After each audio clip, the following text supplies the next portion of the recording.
Centerpiece, the show dedicated to fighting on the front lines of political hypocrisy, exposing the lies and false promises of our leadership.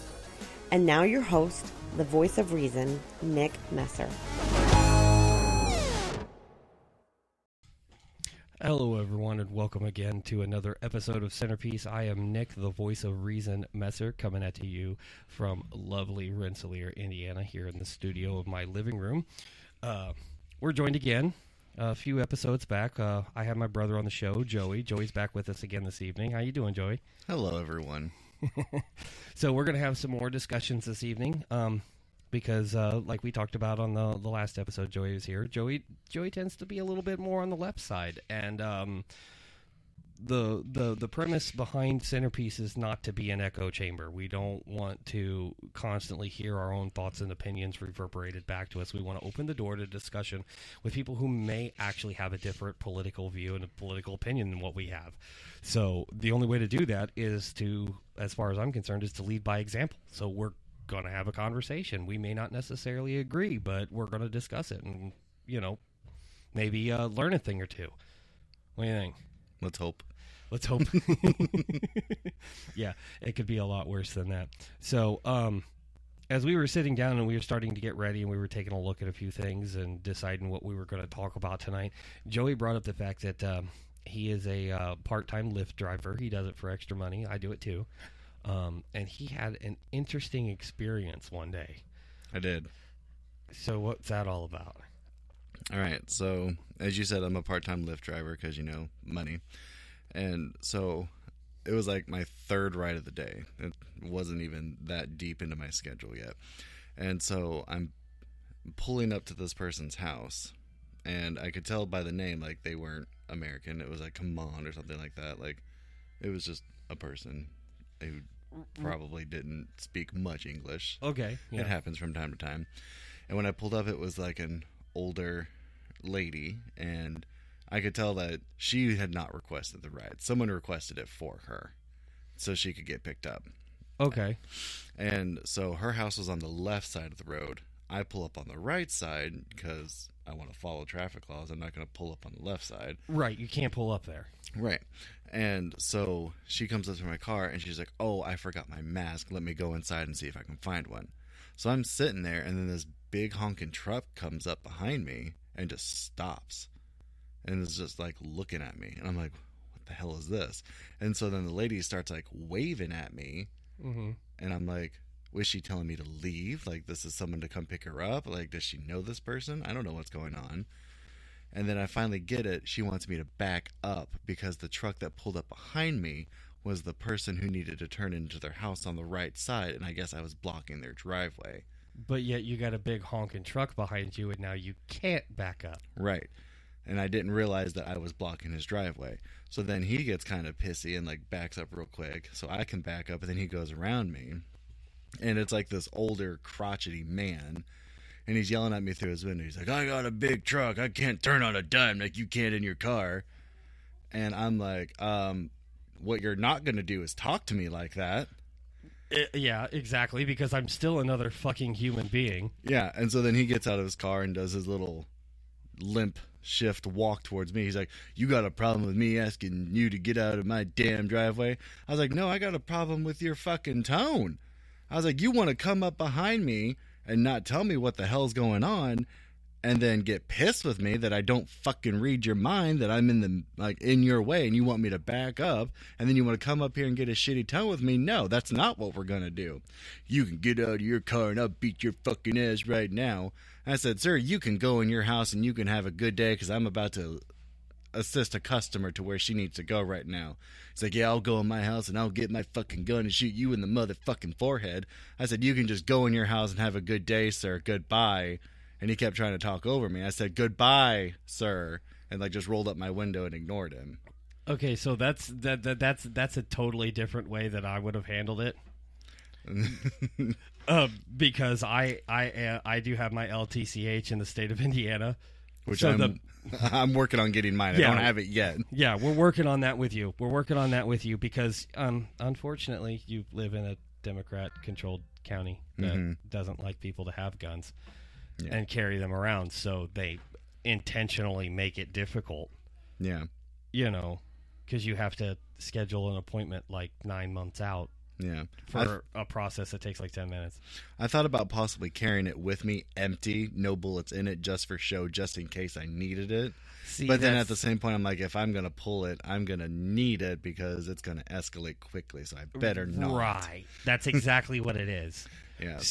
But the minute that he made the comment that he was going to go in his house and get his gun and come out and shoot me in the forehead, that's when I would have drawn my weapon. Yeah. Because that's assault. You just threatened you just threatened to kill me. Exactly. And at that point, that's a life or death situation. Mm-hmm. You just threatened great bodily harm or death. Okay, that's aggravated assault. Yeah. Is what that is. And there is no reason in a court of law that it could not be proven that I would have been in fear of my life at that point in time, regardless of the age of the man. Yeah. You know what I mean? So, yeah, that would have... I hope that never happens to me. I was pissed the rest of the day. I gave like 2 more rides and I said, fuck this shit. I'm going home. I fucking hate people. Stopped and got like 156-ounce Polar Pop. Yes. I'm stressed. Okay, so some people stress eat. Joey stress drinks pop because he doesn't really drink a whole lot of pop. He tries to avoid that, which is, there's nothing wrong with it. It's fantastic, Yeah. So that's like your guilty pleasure. That's It like is. that's what you do to like I smoke. So the minute I get angry, the first thing I want to do is just have a cigarette. Like that's what I'm gonna do. And yours is soda pop. Mm-hmm. So I mean, just is what it is. It is what it is. I have this image in my mind of you sitting in your car with this great big ass pop and just going and drinking the entire thing in one big fucking slurp. And the whole cup just caves in. It implodes on itself. Yeah, exactly. That's pretty much what happened. Like I could just picture that in my mind. Just a little something to take the edge off.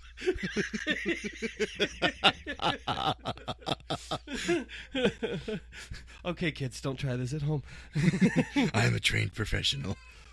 All right. I just want to mention, guys, sorry about the background noise. I know I apologize for that on every show, it seems like, because I have a toddler, and I say this on every show pretty much, so at the beginning at some point.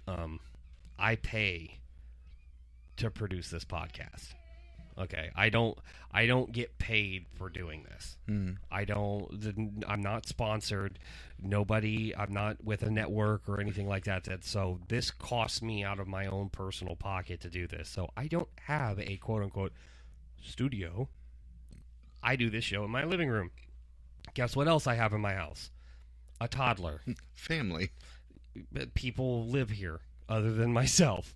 So you're going to hear them in the background. And if you don't like it, you know where the door is. As a matter of fact, let it hit you on the way out. So, I've had, over the past couple of days, quite a particular experience with social media, because I've been trying to explain a concept that I've said a lot of times on this show, and that is our rights are not contingent upon agreement. Okay? Just because you don't agree with the way somebody is exercising their rights, or you don't believe that there's a positive side to their message, is irrelevant. Okay? As long as they're peaceably assembling, it's covered under the First Amendment. Period. And I see you kind of nodding your head side to side. So somebody that I know on Facebook, we're not going to name any names, okay, because I'm not going to put them out on the internet like that and blast them. I do have respect for a human being. You can tell me later. Anyway, he posted 3 pictures on Facebook, okay? The first picture was of a young man here in the United States that was doing the Nazi salute. The whole Heil Hitler thing, okay? Which is, honestly, it's a dick move, All right, he's a prick and he's an idiot. If he really thinks that like the Nazis had it all figured out, he's a moron. We can agree on that. Yeah. The next two pictures is him getting rocked in the fucking jaw over it. Good. Okay, so we are going to end up with a discussion on this. That's not good. Because regardless of whether you agree with this message or not, it's covered under the First Amendment. I mean, you're free to have your opinion, but you're not free of the consequences of what that opinion brings to you. False. Because if there are consequences to your actions, then it's not a right, it's a privilege. Because you can be punished for not using it in the way that it's being dictated to you. It doesn't work that way. That's the key part to our rights that a lot of people don't understand. If it is a right, then you are also free from the consequences of that. Well, I mean, the guy who punched him isn't free from the consequences of punching him. Like, well, that's still assault. Like, he can still get arrested for it. But he doesn't have the right to punch him. That's the difference. Do you see what I'm saying? Because that's assault. Now you've affected somebody else's, but that's assault. Like you said, it's a crime. Because laws are in place to protect one's rights. Murder is illegal because you have the right to life. Kidnapping is illegal because you have the right to liberty, which means being free, not caged up. Do you see what I'm saying? That's where laws are supposed to exist. Laws are only supposed to be in existence. They're not supposed to have like seatbelt laws where you get a fine if you don't wear your seatbelt. That's a victimless crime. Nobody's rights were infringed. There's nothing there to protect. If somebody doesn't want to wear their seatbelt, if they get into a car accident and they die, that's their own fault. Should have been wearing your seatbelt. Do you see what I'm saying? Because if you want to stand on the hill of you're free to do whatever you want, but you're not free of the consequences, then women deserve to be raped for what they're wearing. She can wear whatever she wants, but she's not free of the consequences of that. Yeah, it's still victim shaming. It's still victim shaming. She made the choice to wear what she wore. Not that I'm defending rapists. Do not get me wrong. I'm just demonstrating the analogy of the argument.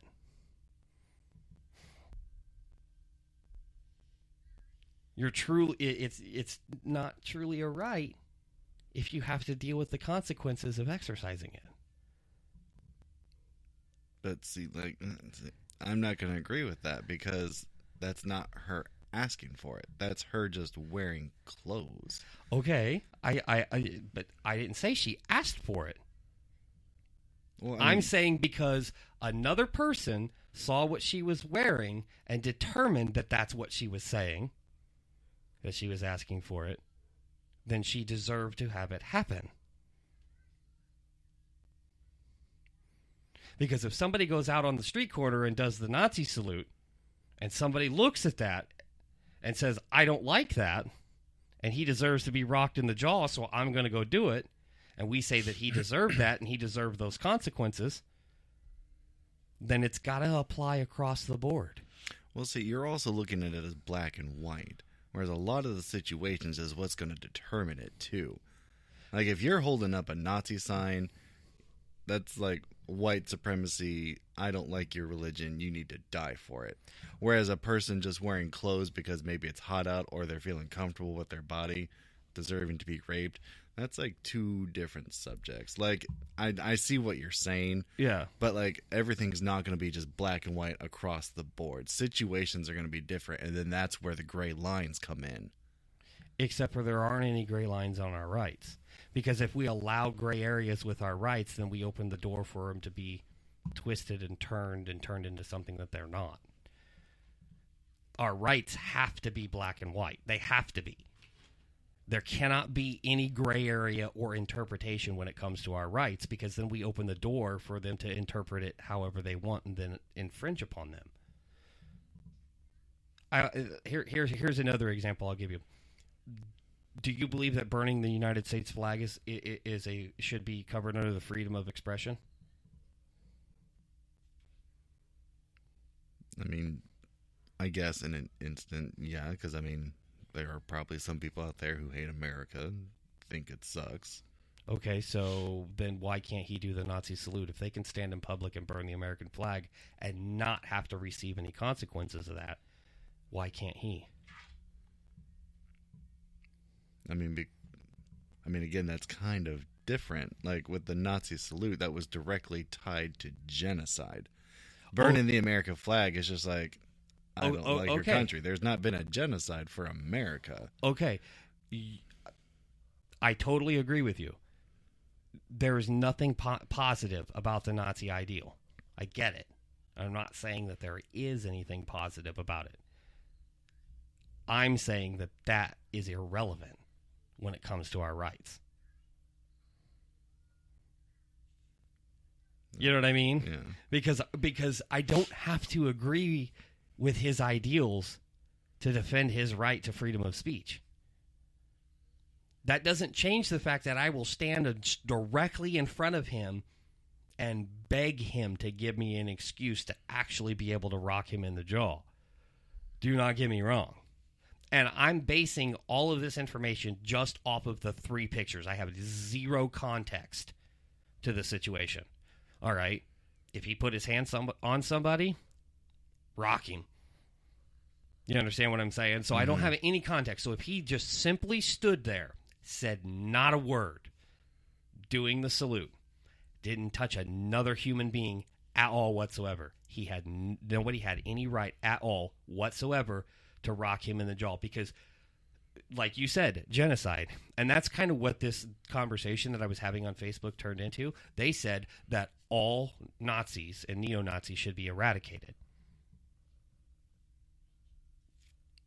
And that's kind of going back to what the Nazis wanted. So they themselves have turned themselves into a Nazi, just not against Jewish people. Right. That's my point. You have now turned into what you're hating. What you're hating. Spend long enough being the hero and you find yourself becoming the villain. Yeah. But do you understand? Like, the one thing that it's hard to for people to understand is that you can't use these to fight ideology. Right. You have to use your words. All right. And as long as you're going to call for the infringement upon somebody's rights simply because you don't like what they have to say, you're swinging the door wide open. And they'll be the first people that proclaim how unfair it is when it happens to them. Mm-hmm. You know what I mean? Like, I don't agree with BLM's message at all whatsoever. But how many times have I sat right here on this show and said, they still have the right to say it. Mm-hmm. There's nothing I can do about it. And I'll go to my grave defending their right. I don't have to agree with you and your message to defend your rights. Mm-hmm. But they wanted to call me a Nazi lover and to say that I was defending Nazis. And I'm like, no, I'm defending our First Amendment right. As well you should, because you're a veteran of the military. Like, of all people, you should understand this. But it's insane how little people actually know about our rights. You know, that's why we can have this conversation. Yeah. You know, I don't always agree with you. No. But I never try to shut you up from what you're saying. Because that's wrong. You still have the right to say it. I don't have to agree with it. Yeah. And if I really don't like it, I know where the fucking door is. You know what I mean? Like, I can just go away. Mm-hmm. It's that simple. Or we just change the topic. Or we can just change the topic. You know? Yeah. And people can't handle that. And that's what I'm trying to teach people about with this show. I don't understand it. It's just absolute. Like, at no point was I angry with them. I was frustrated. I'm like, you really don't get it, and you don't want to get it. Yeah. you know, I run as much as everybody screams about how conservatives and people on the right are such like white supremacists and so on and so forth. It's like, okay, so they may be white supremacists, but you're moral supremacists. Mm-hmm. Like, you're totally creating and trying to create an Orwellian society in which it's conform or die. Joey keeps yawning because it's late. It's been a long day, guys. Sorry. Yeah, it to be honest, it really has. We sat down to do the show, and I was like, why does it feel like it's so much later than it actually is? So, but yeah, I really, really, really, really wish that people would start to wake up, like they call themselves woke, but they're really not that woke. Yeah. Like, seriously? Like, you're more of a sheep now than you ever were. Because you buy into it. So I have another question for you. Okay. So the last time we talked, I asked if you had any buyer's remorse. Because you had voted for Biden. Mm-hmm. And I asked if you had any buyer's remorse. And you were like, no, not really, but it's not looking good. So, has that changed? I mean, I can't really give a straight answer on that because I haven't been following what he's been doing. Okay. Because he is, like, from what I've been able to see, he has not been, like, scrutinized and televised and reported on as much as Trump was during his presidency. Do you think that's unfair? I mean, it kind of depends, like, what is Biden doing? Like, does it deserve to be covered as much as, like, what Trump was doing? Like, I mean, Well, I will tell you this. In the first 6 weeks of his, so far in his presidency, do you know how many executive orders and actions he's signed? I feel like it's a pretty good big number. Yeah, it is. Okay, so do you know how many Donald Trump signed in his first year of his presidency? Random guess, 10? 56. 56, okay. Low side. Okay. Joe Biden signed 45 already. So 56 for Trump in 1 year, and what'd you say, 47? 45. 45 For in Joe Trump's, for Biden Yeah. in 6 months. Not even 6 months. Since January. So like 5 months. That is quite a bit. Yeah. And everything, all of the executive orders that Donald Trump signed during his presidency, Mm-hmm. Biden rescinded all of them. All of them. He revoked all of the permits for oil drilling on federal lands. Canceled the Keystone Pipeline, which Canada was fucking pissed. Well, a lot of the Keystone Pipeline was going through Native American sacred land, too. We could have still just moved it. I mean, he could have said you need to move it and not go that way. I mean, I'm not going to say I know this, but I'm just saying that could be a potential thing. Like, I know he stopped production on it right now, and maybe he's trying to, like, just figure out a different way of doing it. No, he canceled it. It's not going. Just canceled altogether? Yeah. He Okay. revoked all the permits. It's not going. And the reason why Canada was pissed was because that was part of a trade agreement between the United States and Canada. And Canada was matching us step for step on their side of the border. They were going to meet us at the Canadian border and hook the pipeline up. And the purpose of it was to actually reduce, it would actually reduce the amount of feet of pipeline, the miles of pipeline. It would actually make it shorter.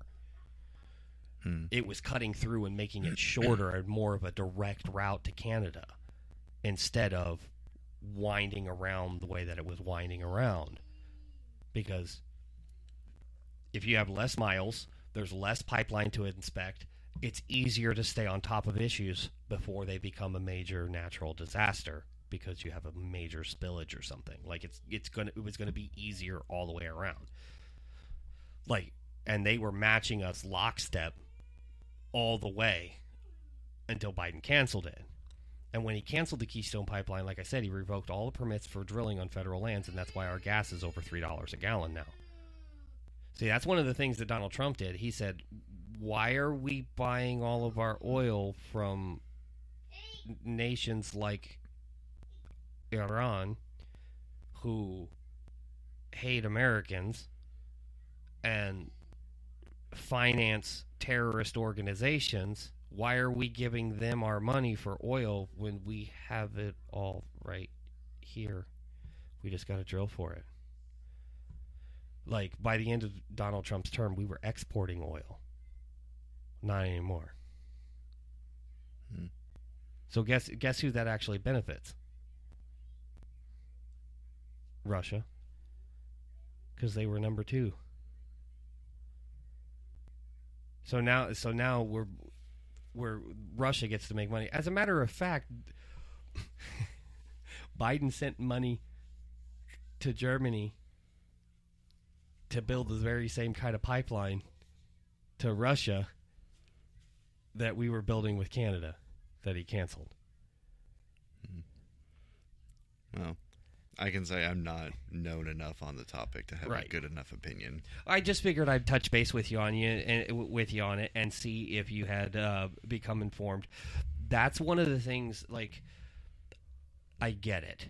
A lot of people get inundated with politics and the stuff that's going on, and they're like, "I'm sick of it and I'm tired of it." And I believe that's one of the ways that we see the elite. That's how they're trying to put us back to sleep. We want to go back to not hearing about it all the time, so we choose to ignore it because they put it in our sports, they put it in our entertainment. Like, it's everywhere now.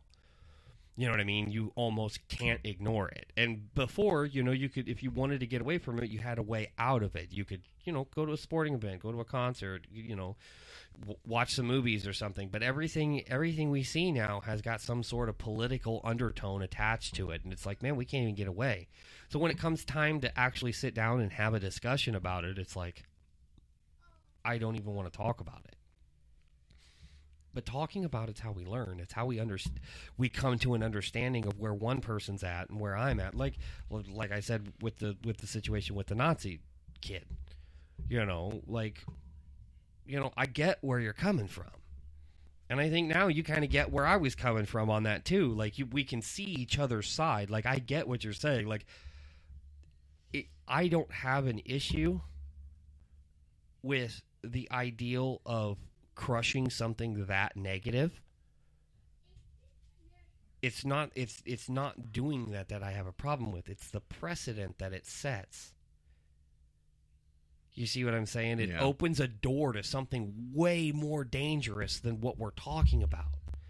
You know what I mean? Like, I get it. Like, no, I don't think he should be allowed to stand up there and do that. But just because that's my opinion, and I don't get to stop him from doing it.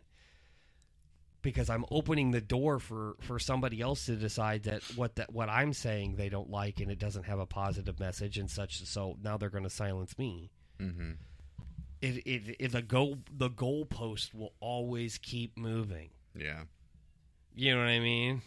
And that's why I said there can't be any gray area when it comes to rights. It either exists or it doesn't. It's either a right or it's a privilege. Yeah. That's like when people talk about our right to keep and bear arms, they always go back to a car.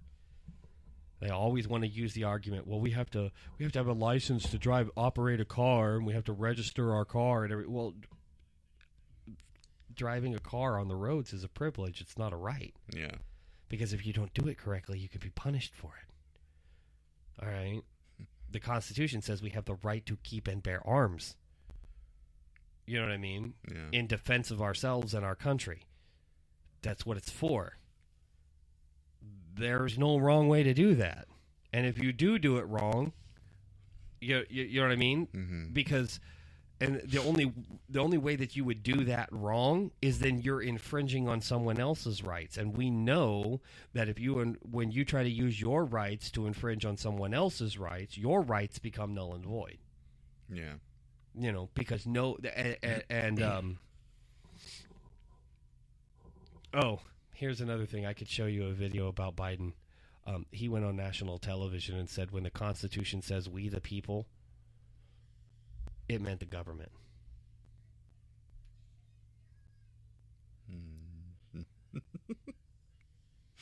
That's not right.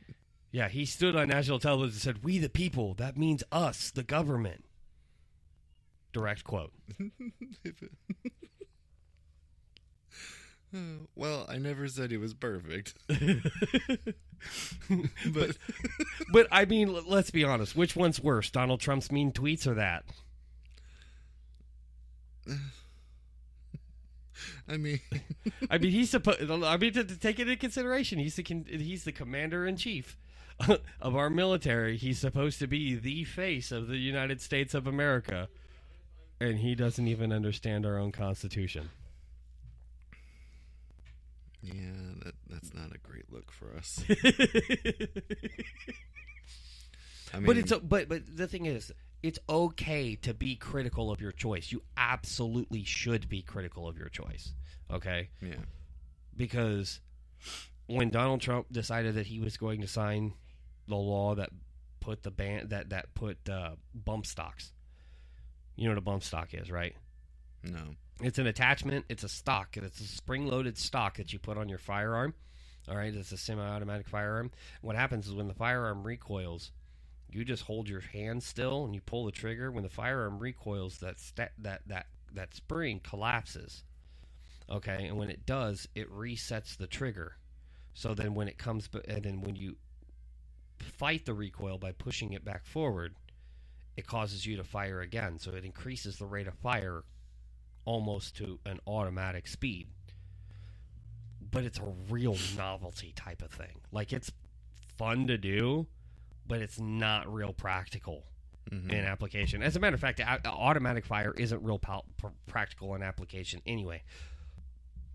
Most of the weapons that are issued in the military anymore are single fire or 3-round burst, and even then they're not allowed to use the 3-round burst. They keep it in single fire, because you can't shoot automatic fire accurately that well. It's just hard to fight the recoil. Yeah.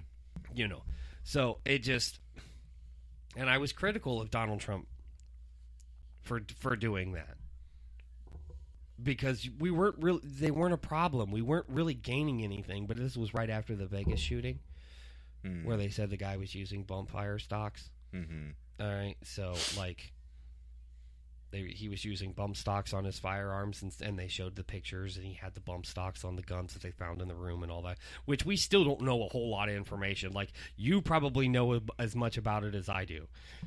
Like, they didn't talk about it. It just... Yeah, out of sight, out of mind. Yeah. So, all right, well, folks, we're going to take a short break, our obligatory commercial break here in the middle. We'll be right back in a few minutes. We're going to do some Did You Know? Did you know? Did you know?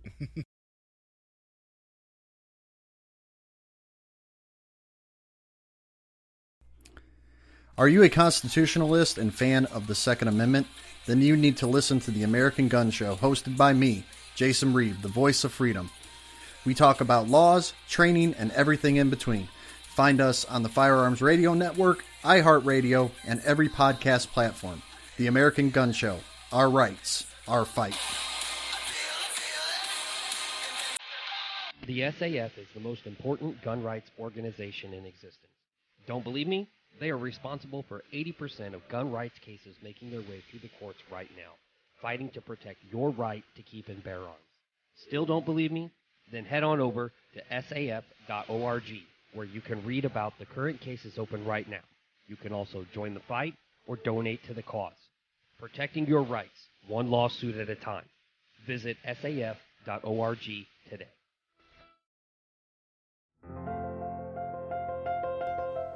The Freedom 515 movement is an opportunity for Americans to stand together for our constitutional rights, freedom, and civil liberties. We will no longer accept a government that does not work for the people, and we will not accept a media agenda aimed at dividing this country. The time to take a stand in solidarity with your fellow patriots is now. Join us. This peaceful movement is a transpartisan one. As long as you agree that we need and deserve better from our representatives in our government, you have a home here. Visit www.freedom515.com to sign up for email notifications or to join. That website is freedom515.com.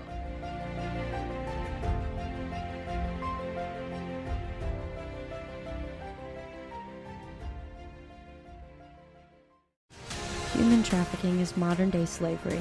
An estimated 24.9 million victims all over the world in the U.S., including children, are trafficked each year for sex, manual labor, and more. Human trafficking earns profits of roughly $150 billion a year. Operation Underground Railroad is a non-profit organization dedicated to putting an end to human trafficking. Visit www.ourrescue.org to find out more and select Join the Fight from the menu to see how you can help end human trafficking.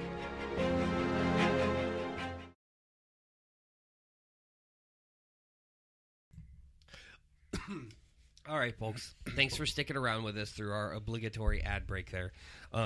Technically speaking, because I'm not on a network and they're not airing their own ads in the meantime, I don't really technically have to do that. But it's something that I'm trying to make sure that I get into the habit of doing and paying attention to, because if it ever does take off, I kind of have to do that because they want to run their own ads. I was like, currently, if you don't have to do it, then stop using the word obligatory, because then it's not obligatory. I do it for my own thought process. Mm-hmm. If I tell myself I have to do it, then I'll remember to do it each time. You know what I mean? It's like... You're tricking your brain. Yeah, that's what I'm doing. I'm using, like, reverse psychology on my own brain. Like, I tell myself, like, I don't have to be at work until 7 o'clock in the morning. Like, I've got from 6:55 to 7 a.m. to clock in. But I tell myself if I'm not sitting in the parking lot at work by 6:30, I'm late. Mm. You know what I mean? Yeah. Like, and it's just safer that way. I mean, even if I just work right over here, I could almost throw a rock and hit my work from here. Well, maybe if I was like John Elway or something, but yeah, you get the point. It's close. Yeah. I work close to my house, so that's why obligatory. And that's why I use that word. Plus, I've been saying it for like 31 weeks now, so it's like just stuck. So what you got for us for Did You Know? Alrighty. So I feel like we've gotten kind of serious here, so let's just like take a minute and hear some fun facts. And Right. kind of get you thinking. Right. So here's the first one. Money is never yours. It's just your turn to spend it.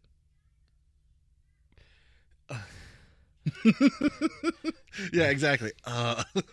Okay, so I've got one to add on to that. Hmm. You don't buy alcohol. You just rent it for about 45 minutes. Yeah. Water's never yours. It's just your turn to drink it. Right. I mean, let's be honest. Nothing is really ours. Yeah. It just happens to be our turn to consume whatever it is. Mm-hmm.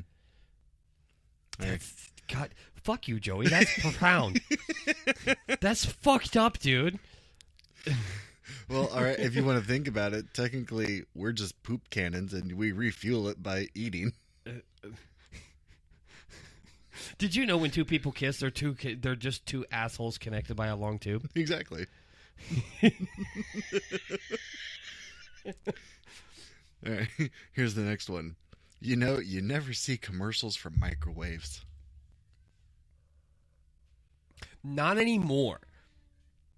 You don't see them anymore. Like they used to exist. I can remember a time when I was very young that they had commercials for microwaves. But you see them about fridges all the time, Yeah, but not microwaves. not microwaves. I kind of feel like there's not a lot that's changed in microwave technology in a very long time. Yeah. Kind of makes you wonder why. If it ain't broke, don't fix it.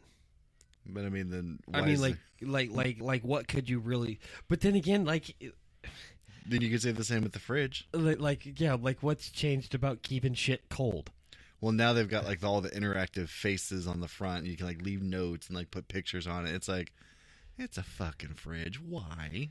Did you know they have Wi-Fi fridges Exactly. with cameras Why? inside of them? Like they have a Samsung refrigerator that you can look in. You can go to the grocery store and look inside your fucking fridge on your phone from the grocery store. That's just laziness.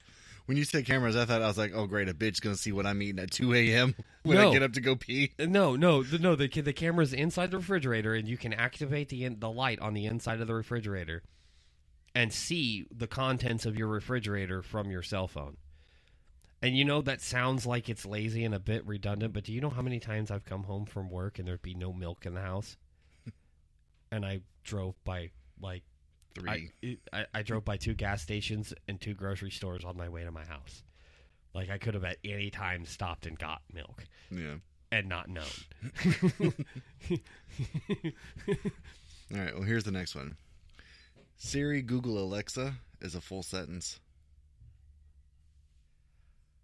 Fuck. Well, technically, it should be, hey, Siri, Google, Alexa. Because that's how you activate Siri, hands-free. So, hey Siri, okay Google Alexa. No, because okay Google is what activates that. Right. You're first telling Siri to Google Alexa. You're placing a command. Oh, okay. But still, all 3 commands to activate the particular device still creates a complete sentence. It does. Oh, all right, and here's the last one. A calendar is the only non-perishable, non-food item that still has an expiration date. Fuck you, dude. Okay, so we both have TikTok. Yeah. Okay, so we know that kid that does the whole fucking doors are complicated. I don't think I know that one. Oh, you've never seen that? I think we're on 2 different sides of TikTok. You're on political. I'm on gay. No. This would still show up because this is comedy. All right, so it doesn't involve anything political. He literally does this. He talks about this shit, but he stages his TikTok in such a fashion in which he's like talking to himself like he's 2 different people. Mm-hmm. Okay, like it's his brother. So his brother bursts in and says like random shit. Oh. Okay, like he bursts in and makes him like jump his water, and he's got like the brain with the splashes of color for his merch and everything. What's his little fucking Marvin or whatever? But you do know that is 2 different people. They're brothers. They just look really similar. Okay, I thought it was the same person. No, they have like 4 brothers and 1 sister, and like all the brothers look alike. But I know what you're talking about now. Yeah, and he comes up with like this random shit, and his brother's like, "Why? Why do you do this to me?" He's like, "No, it's not." Oh my god! Right, exactly. And then he goes to leave his brother's room, and he's like, "Doors are complicated," because he runs into the door every fucking time. Yeah, but it's a gimmick thing. He does the shit on purpose, but like, yeah. Now I understand why his brother responds the way that he does. Oh my, how the turntables. Don't fucking do that. Don't fucking do that. All right, so I don't have a whole lot of OCD. But that's one of them. But that's fucking one of them. Like Mr. Ball said. Don't. Or it's like when someone says, tell him to call me ASAP as possible. Or ATM machine. Or you put in your PIN number. Right. Automated teller machine. Personal identification number. Right, exactly. Redundancy. It happens. And now we know why people find that doors are complicated.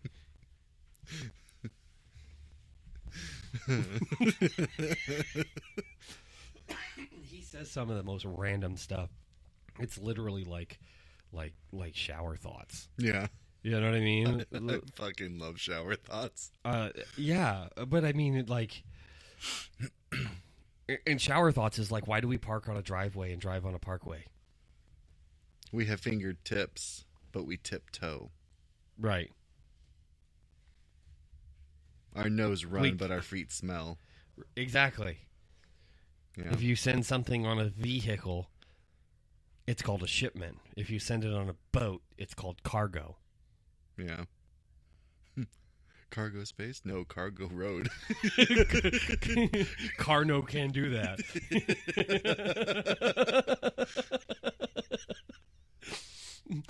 Pi r squared. No, Pi they're R, not. Pi R round. Pi r round. A little bit of math humor. I think. Oh, Speaking of pi, I'm working on remembering the first 100 digits of it by learning the song. oh, really? Yeah, because I have that much free time in my life. I'm single. Anyway. Just gonna throw that out there. I think people figured that out when you said you were memorizing the first 100 digits of pi. And they are also thinking, he's going to stay that way for a while. Well, I'm going on 30, so it doesn't surprise me. If he's 30 hot and single, there's a reason. He just dumb. Bless his heart. His little pea picking heart.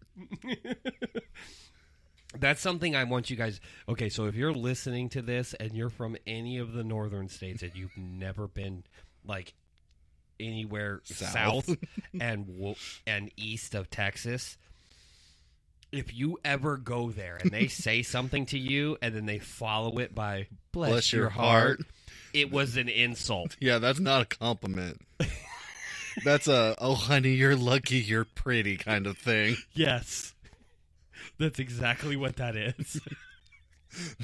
The mall's open, but no one's shopping. Lights are on. People are home. Nobody's answering the door. Hamster wheel's spinning, but the hamster's been dead for a while. Yeah, right.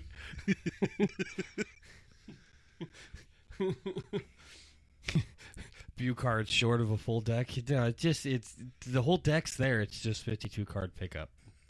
It's just everywhere. So, I haven't talked about this on the podcast either. And we were I brought this up in the car. Canada geese. Mm-hmm. Do you know what they refer to them as in Canada? I remember what you said they should be called, but I don't know if that's what they call them. That's what they actually call them. They call them cobra chickens? Cobra chickens.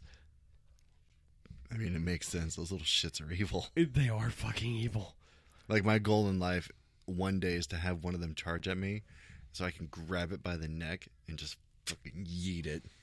Oh, here's an interesting fact. Do you know what the opposite of yeet is? Yoink. Yoink. Yeah, a lot of people don't know that one. But yeah, they call them cobra chickens. I mean, it makes sense. Those things move fast. And I thought it was hilarious. Like, when I first heard about it, a friend of mine that's Canadian, we were talking about it on a TikTok live, and he told me they call them cobra chickens. Like raccoons are trash pandas. And snake, like most of them are the exact same thing, except for geese. We just always called geese assholes because that's what they are. No, they call them cobra chickens. I mean, it makes sense. I can see it. Another interesting thing before we get into some more serious stuff. I just thought this was interesting too. So I was talking to my buddy Jason. I've told you about Jason before. Does the American Gun Show? Mm-hmm. Anyway, so they're big reptile fans. They have like 15 snakes now. Mm. Okay, between having retics and milk snakes, and they've got a boa now too. They have you ever seen that video where that one dude jumps down in like this snake pit? And he's got that blue sack in his hand. And the cobra strikes at him, and he turns around and smacks it right on the top of the head. Yeah. And everybody looks at that video and goes, no, I don't have balls big enough to smack a cobra. So apparently, that is a legitimate defense to cobras. Just smack them in the head? Yes, and it's not really that you smack them, you knock their head down. The reason why a cobra raises up the way it does is it has to strike. So if you were to grab a cobra by the tail and hold it up in the air with its head down, it can't bite you. Interesting. Like, he can try to wiggle over, but that high-speed strike, they have to be up like that to be able to strike with the kind of speed that they do. So that's why he smacked it in the top of the head. He wasn't smacking it because he was mad at it. He was smacking it to knock it down. Because if he knocks it down, it can't strike at him. No, I did not know that. I thought you were going with, have you ever heard a snake fart? And I was going to be like, yeah, them things are monsters. Yeah, okay, so that I have no idea. I don't know anything about that. Snake farts sound like grown-ass men. And it's Do they disturbing. really? Yeah. I was staying with one of my friends. She lives in Illinois, and she has a ball python. Yeah. And it woke me up. I said, did I do that? Did I just wake myself up with a fart? Like, it was her snake. It was so loud it woke you up out of the sleep. Holy fuck. So, yeah, Google snake farts. You will not be disappointed. No, not happening. Because I will sleep just fine not knowing. I promise you. And it's funny, like, in the video, you can see them just, like, contort their whole body to push the air out. And it sounds really wet, too. So, like, they can do that shit on command. Almost. Well, I wouldn't say on command, just when they're ingested too much air with their food. Yeah, I don't. So what you're saying is that they didn't squeeze all the air out of their food before they killed it. That, or while they were swallowing it, they took in a lot of air too. Yeah, I wonder how that is. And I don't envision that snakes can belch. That I don't know. I've just only seen farts. I think that would be more disturbing than the fart. Yeah, if you see a snake burp. Yeah. Just fucking... Bah. Because if they fart like a grown-ass man, they probably belch like one, too. Which would be fucking disturbing. That's what I'm going to watch as I go to sleep tonight, snake farts. Okay, so I also want to give you another fuck you. And the reason why I want to do that is because after this, the image that you put on your phone. Oh yeah. I say that shit every time it's fucking windy. Okay, so for those you don't know, it's a meme from like the Tumblr days, and it has this fox just like his face is all pulled back because he's in like the winter and it's really windy, and underneath it just says it's fucking windy. Yeah, and I say that shit every time it's windy now because it's in my head now. Google Wimdy Fox, you'll see it. It's great. You know, because it's one of those things. Like, okay, so it's like one of those subliminal things. Okay, like for example, have you ever looked at the FedEx logo? Yeah, you see the X, or not the X, the arrow between the E and the X. Right, but you've never seen it until somebody has pointed it out. Yeah, it's like someone shatters the glass for you. Yeah. And it's like, oh, fuck. And that like, seriously, like, it's mind-blowing, like, how much that actually exists in advertising and such. Mm-hmm. Like, how many times, like Goodwill, like the Goodwill logo. Yeah, it's a G, but like if you really look at it, it's an eye with, it's like half a face, an eye with a smiley face. Yeah, like, and a lot of those things, like you don't notice them until like somebody points it out to you. Like you said, somebody's got to shatter the glass for you because all you're seeing is your reflection for a minute. Yeah, and then somebody breaks the glass and you can actually see what's underneath. But like that shit's like everywhere. Mm-hmm. I can say most times I notice stuff like that, but my mind is just weird. See, I didn't originally notice stuff like that until somebody brought up the FedEx thing. And then you started looking for it in everything. Right. Then you know what I mean? Yeah. It's kind of like the same kind of concept. Like how many Joey drives a Buick LaCrosse. How many did you see before you started to drive one? probably didn't really pay attention. But once you started driving one, you're like, fuck, there I am. Fuck, there I am. Fuck, there I am. Like, you see them everywhere. Fuck, there I am in red. Right, there I am in red. There I am in blue. There I am in, like, so Yeah. that's what a black one would look like. You know what I mean? Like, But I do that with other cars, too. Like, Mom and Dad's Buick Escape. Or, look, what do they do? Enclave. Yeah, I see those all over the road. But it's because I drove it for a while. They let me Right. borrow it. Yeah, so, like, once a car becomes your car, you notice them everywhere. Mhm. Well, I mean, that happened like, I did it tonight. We got stuck behind a Suburban that didn't want to go, and I was like, your Suburban can go faster than that and I know because I own one. Yeah. You know, but you start to notice your own vehicle. Like, I can see Traverses everywhere. I pick up on them all the time, and they don't even look the same as mine anymore. Mm-hmm. Because my Traverse looks like a Buick Enclave. No. I mean, it really kind of does. I mean, body shape a little bit, yeah, but it's bigger. It's longer. But I mean, if you're looking at it from the back end or from the front end, and you don't have any real concept of how long the vehicle is, you know what I mean? Yeah. And the only reason why the Traverse is longer than the Enclave is because, no, Mom and Dad's got a third row. I think they're the same length. Mm-mm. Because there's another Buick that's like the Enclave that is like the Equinox, the Chevy Equinox. Because the Equinox is the Mid-size. midsize. It's only got 2 rows, Yeah. where the Traverse has the 3 rows. And then there's the Enclave, and I can't remember, but there's a 2-row, there's a midsize version that's just 2 rows, Mm-hmm. and that would be smaller. But I'm pretty sure the Buick Enclave and the Traverse are pretty close to being the same size. Pretty sure this Traverse is longer. Google is our friend. let us Let's go down the rabbit hole. Rabbit hole. All right, you Google one, I'll Google the other. Which one are you Googling? I'm going to look up the Chevy Traverse. We're just looking up length. Yeah.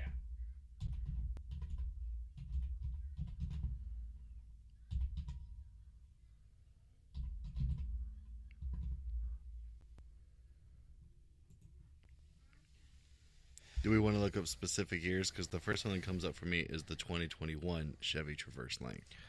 Do the 2010, and I'll do the well, Mom and Dad's is a 2010 also. Okay.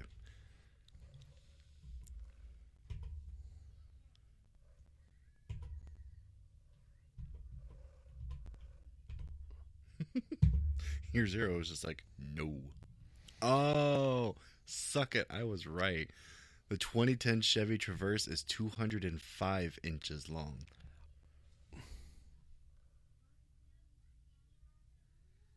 Those 4 inches matter. 3.5. Because the 2010 Buick Enclave is 201.5 inches long. I was right. Okay, so let me get. Okay, so let's just a second. Just because you hate being wrong. No, it's not that. It's not that. Let's just take a second.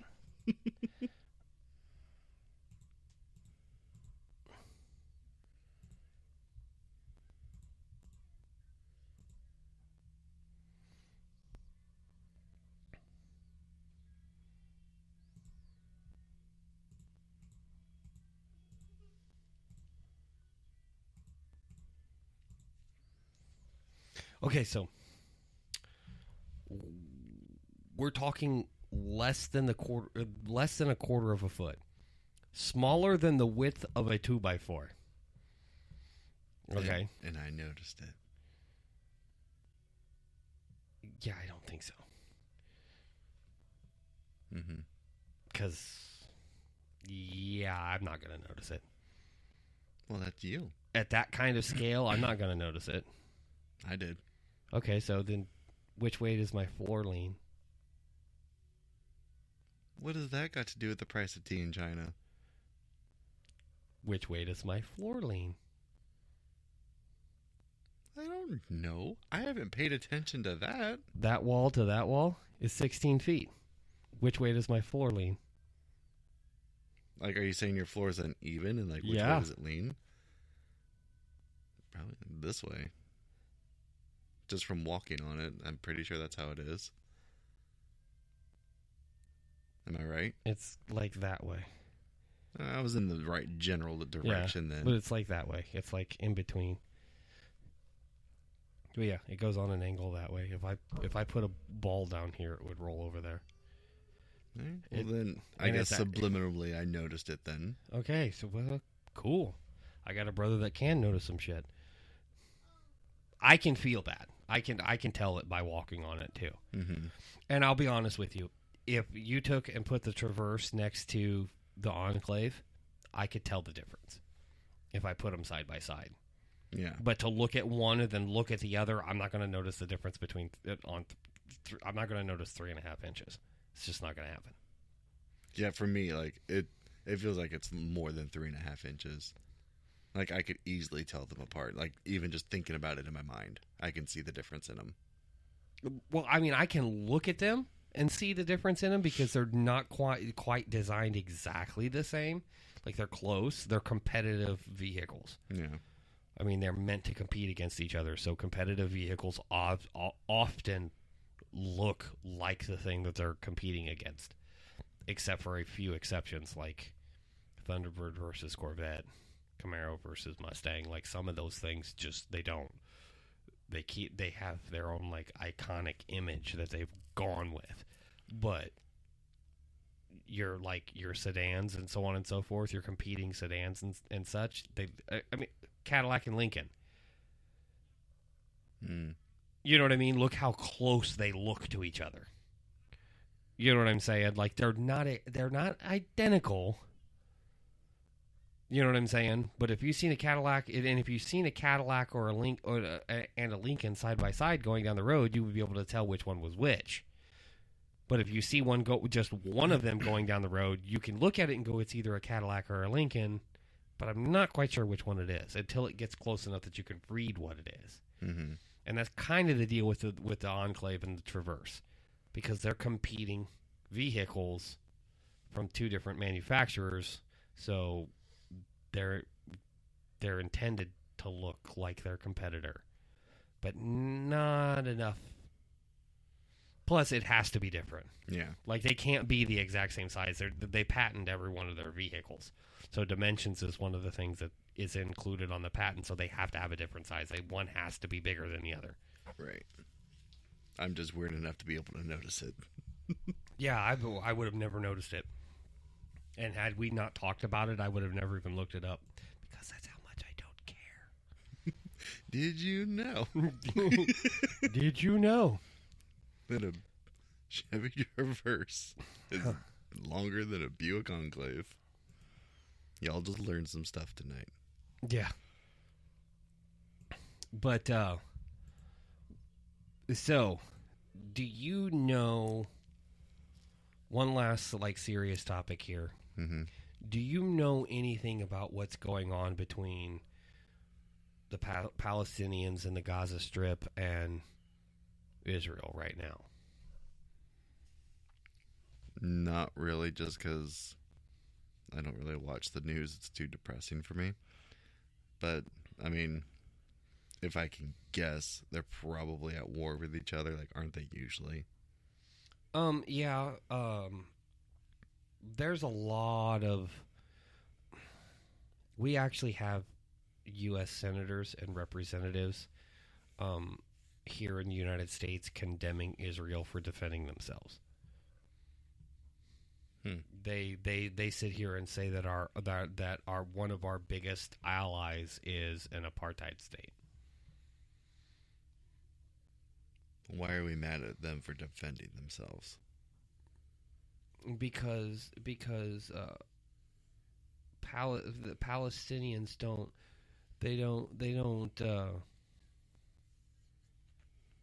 like Hamas. And they're just a radical terrorist organization. Hamas is a political party in Palestine. So is it like And on they're the- ISIS level? Yeah. Okay. They're not only are they a political party, but they dominate the majority in their government of like their elected representatives. There are some groups of people in Palestine, and the Palestinians have been launching rockets into Israel. These senators said that it was unfair that Israel has a system called the Iron Dome that can shoot these rockets down so that they don't land and kill people in Israel. They said it was unfair that Israel has the Iron Dome. I don't think that's unfair. I think that's rather, hey, we'd rather not die. Let's put up some defenses. Right, and the Palestinians weren't attacking like military targets either. They were just indiscriminately firing 4,500 rockets into Israel, of which like 30% landed in Gaza and killed their own people. And then they blamed Israel. So it was kind of like a fuck around and find out situation. Yeah. The really downfall to it is Israel went so far as to fly planes over top of the areas that they were going to attack and drop leaflets that said, hey, tomorrow at noon, we are going to bomb the ever-loving fuck out of this area. So if you don't want to die, you should leave. Nobody left. And then Hamas blamed Israel for killing civilians. Like, if I tell you, a week from Tuesday, I'm going to bomb the ever-loving fuck out of this area, and if you're still here, you're going to die. Whose fault is it that you died in the bombing? Is it the people who bombed you? Or is it your own fault for not leaving? I mean, it's kind of both. Like, you don't have a reason to be bombing us, so don't. But also, thanks for the warning. Like, I mean, okay, so I have to say this. I have to also say this. Hamas, when they were launching the rockets, they were putting the rocket facilities on top of schools, hospitals, daycare centers, mosques.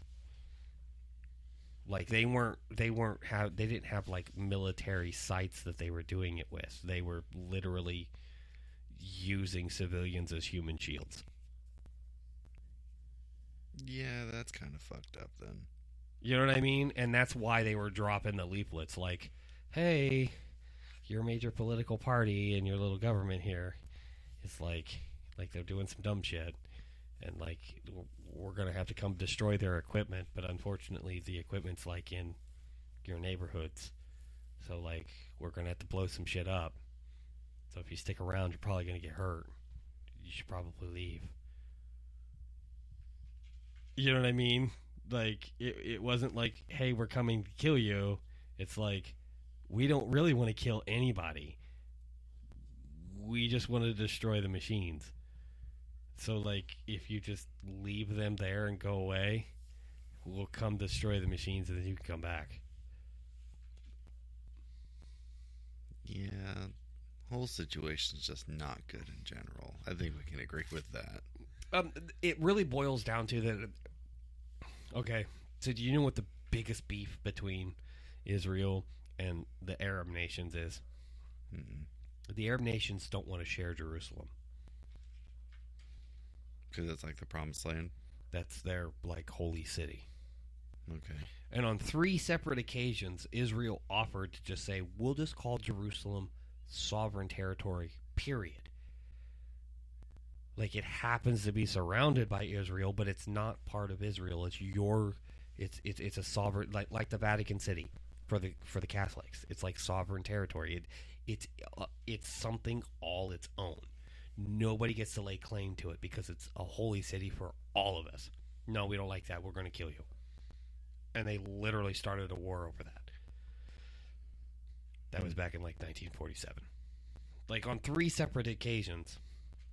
On 3 separate occasions, the Palestinians in Gaza Strip have had an opportunity where Like, there was one point in time that they were going to split Israel right down the middle, from north to south, and the Palestinians were going to have one side, and the Israelites were going to have the other. Like, they were, like, Israel's tried to share with them, and they don't want to share. They want it all. Oh, that's just selfish. Right, like, but yet, because they don't want to share, they want it all, and Israel's like, no, we can share. It's not just your God, it's our God too. Right. We're going to share, or you can just be mad about it. Like it wasn't even like we're either going to share or I'm just going to kill you. It was just like, we can share, or you can go over there and be pissed off about it. You know what I mean? So they went over there, got pissed off about it, and came back and tried to shoot Israel. Yeah. Like, you know, I mean, but still, seriously, like, on 3 separate occasions since, like, 1947, Israel has tried to share with the Palestinians, because I was reading about it, and if I understood what I was reading correctly, the Palestinians have never had a country. Ever. The country of Palestine does not exist. Isn't there like a new Palestine? No. That was supposed to be like the Gaza Strip. They wanted to call it like New Palestine. But like the Palestinian people, they came there during some war that was going on, and like they were from all over the Middle East and a bunch of different Arab countries, and their countries didn't want them back. So they were just kind of stuck there as refugees with nowhere to go, with no country to call home. And they became the Palestinians. So Israel's like, here. You know what I mean? Mm-hmm. Like, we'll give you a piece of our home, and you can call that your home. But they're Muslim. They're of the Islamic faith. So their number one mosque is built on the Temple Mount. Mm-hmm. You know what I mean? In Jerusalem. So, like, that's their holy city. And Israel's never said, no, you can't go there because you're Muslim. Like I said, they've always been open to the idea of sharing. It's the Arab nations just don't share. Because one of the teachings of Muhammad in the Quran is that you take what is yours. You don't share. So they've been waging this holy war, so to speak, against Israel for hundreds of years. Yeah. And we know from history that that's not a good idea. It has never ended well for anyone who has gone to war with Israel. Ever. So yeah, you've got a bunch of pro-Palestinian groups that are rallying in Washington and seeking to end the U.S. to sending aid to Israel. Like, well, that's kind of shitty. Right. It's like, we are our own people. We're going to help who we want to help. Right. It's like, why do you get to decide what we do? But you've got...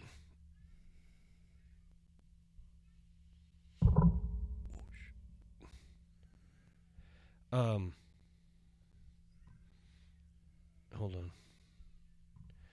Let's see if we got some quotes from some of our own people in our own government. No, not in this particular article. But I mean, like, Ilhan Omar and Rashida Tlaib are very, very, very outspoken about this, about being very anti-Semitic. And they still have jobs.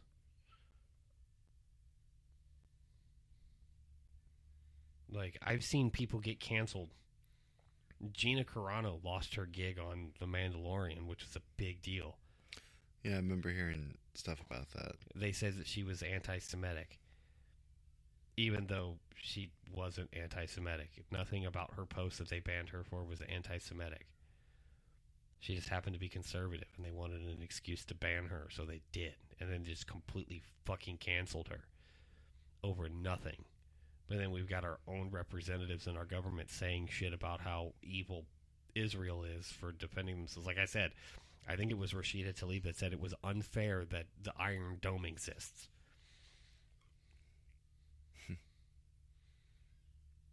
Like, they started it. Yeah. You know what I mean? They haven't shot rockets into Israel in, like, the better part of fucking 3 years. I mean, you can say a lot of bad things about Donald Trump. You really can. But you couldn't... There was no country on the face of this planet that could bluff that man. I mean, really, honestly. Because every time they would say, well, we'll just do this. Fucking do it then. You know? Mm-hmm. North Korea said that he was going to start launching missiles at Guam. Donald Trump wrote him a letter back, said, fucking try me. Like, I will wipe your country off of the face of the fucking planet. Mm-hmm. You know what I mean? Like, Donald Trump was a prick, I get it, but he wasn't going to let people fucking berate him either. Like, he wasn't going to let people bluff him into sending them millions of fucking dollars to shut him up. Yeah. You know, he called everybody's bluff, and look what happened. Like, he was did you know he was the first U.S. president in like 70 fucking years to step into North Korea? No, I did not know that. Yeah. Yeah, because North Korea, like, hates us, don't they? Yes. They've hated us since the time of the fucking Korean War. Donald Trump was the first president to step into North Korea and shake their president's hand since the fucking Korean War. That is a feat in of itself. Yeah. You know what I mean? And that's because he stopped playing Kim Jong-un's little fucking game, because North Korea's broke. Okay? They're a communist society, and they are broke. Like, every 6 months they start sending some rockets down, and they send some bombs into South Korea, and that's like that's like 3 years worth of their GDP. Yeah, like it takes them 6 months to build those bombs, and it's 100% of their GDP to just do that. Like, they're that broke. You know. I can relate. But I mean, that's also, you know. So I just highlight that as that's like, Donald Trump wasn't perfect, like you said about Biden. You never said he was perfect, and I've never said that Donald Trump was perfect. And I've never stood upon the hill of saying that Donald Trump was the best president ever. Because that's not really how our government should work. There should never be the best senator ever, best representative ever, best president. Like, that just doesn't happen. Mm-hmm. It's not supposed to happen. Because that's how you end up back in a dictatorship. So, but I mean, he did do some good things. I mean, he got the United States back on speaking terms with Korea. Like, there was no more threats of attacks. We actually had open communication with them. We were talking with them. You know what I mean? Everybody wanted to say about how Trump was Putin's pet. Okay, you probably heard that one a lot. They fucking hated each other.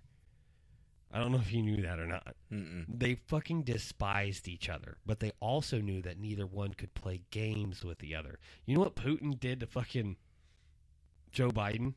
Mm-mm. He went to have a press conference with Putin, and Joe Biden started to speak, and Putin shut the fucking lights up and got up and left. Straight bitched Biden out. I mean, made him look like a fucking bitch. He shut the lights off, killed the cameras, and got up and left the room. It's kind of funny, actually. Because Biden thought he was going to do to Putin like that old man was doing to you. And like how you rolled your window up and said no. That's what Putin did. Yeah. Putin and Trump hated each other. They really did. They did not like each other at all, but they did have respect for one another. You know what I mean? Mm-hmm. We're both players on the same field, and we're going to have to work together for the benefit of both our countries. And that's what he was doing. That's why he had relations with Putin. That's why he had relations with Kim Jong-un. That's why Benjamin Netanyahu, which is the prime minister of Israel, did you hear about the Abraham Accords? There is now a trade agreement and peace treaty between Israel and 2 other Arab nations. Yeah. Wow.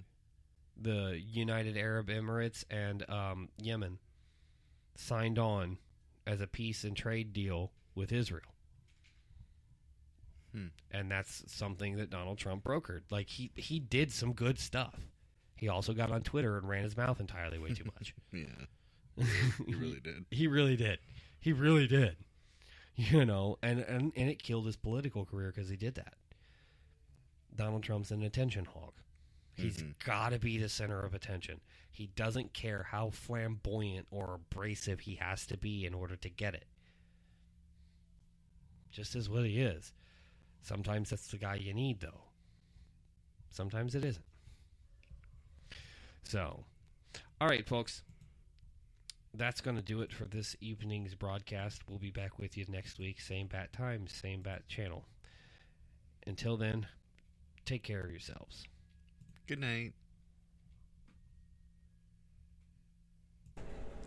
Thanks for listening tonight, and remember, those who would give up essential liberty to purchase a little temporary safety deserve neither liberty nor safety. Benjamin Franklin. You can reach me at www.facebook.com/centerpiece. You can also email me at centerpieceshow@gmail.com, or you can shoot me a tweet at centerpieceshow on Twitter. Thanks again for listening.